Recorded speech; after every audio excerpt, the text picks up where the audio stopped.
আসসালামু আলাইকুম সম্মানিত ভিউয়ার্স। এই যে এখন যে গাছটা দেখতে পারতেছেন এটা মূলত কাটার পর আবার এরকম হয়েছে। এটা বারবার যত কাটবেন এর ফলন কিন্তু তত বাড়বে। প্রায় এখানে 1.5 বছরের মতো হয়ে যাবে এই গাছটা এখানে রোপণ করা আছে। তো এটা আমরা দীর্ঘদিন যাবত কাটতেছি।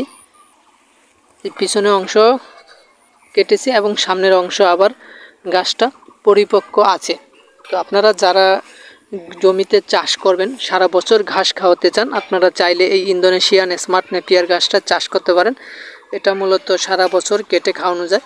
আমাদের এখন পরিপক্ক কাটিং আছে। আপনারা যারা এই গাছটা চাষ করতে চান, দেখুন আগে ফলন কীরকম হয়ে থাকে। একদম সম্পূর্ণ জমি কিন্তু ভরাট পাতা দিয়ে, প্রচুর পরিমাণ পাতা হয়ে থাকে মূলত এই গাছটাতে।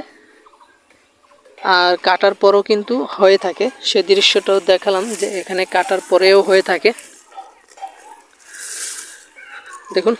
আর আমাদের কাছে কিন্তু এখন অ্যাভেলেবেল কাটিং আছে, পরিপক্ক কাটিং ডেলিভারি কাজ চলতেছে, পাশাপাশি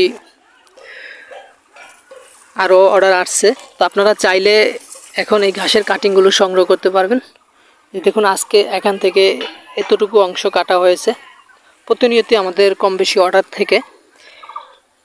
তো আপনারা চাইলে এই ঘাসের কাটিং সংগ্রহ করতে পারেন। এই যে দেখুন ঘাসটা পরিপক্ক কাটিং আছে, প্লাস ঘাসও সুন্দর। তো এরকম জোপালো ঘাস যদি এক একটা সোপায় 50, 60, 70টা প্রথমবার লাগালে 50 থেকে 60টা মতো হয়ে থাকে। তারপর আবার 70, 80, 90টা আমার ইউটিউব চ্যানেলে আমি আরও 2 বছর আগে দেখিয়েছিলাম যে এক একটা সোপে 90টা পর্যন্ত হয়েছিল। তো এখনও হয়ে থাকে, পরিচর্যার উপর ডিপেন্ড করে ফলনটা হয়ে থাকে। আর এটা কিন্তু কাটার পর আবার হয়ে থাকে। পিছনে অংশ যে আমরা পিছন থেকে কেটে আসছি সামনে, আবার পিছনেগুলা কিন্তু আবার বড় হয়ে গেছে। এভাবেই মূলত এটা সারা বছর জমি বেশি থাকলে আপনি সারা বছর এক পাশ থেকে কাটতে কাটতে অপর পাশে যেতে যেতে আবার হয়ে যায়। তো এটা দীর্ঘমেয়াদী 3 থেকে 5 বছরের মতো খাওয়ানো যায়। এটা আপনার যত্নের উপর নির্ভর করে। আর যদি পানি না আসে তাহলে তো কোনো সমস্যা নেই। বর্ষার পানি আসলে একটু সমস্যা, বা পানি আইসা নাইমে গেলে তাও সমস্যা হয় না। তো এরকম ঘাস আমাদের এখন অ্যাভেলেবেল আছে।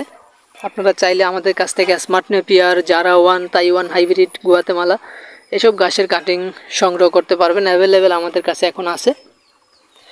আর কাটার পরও কিন্তু ফলন আগের থেকে বেশি হয়ে থাকে।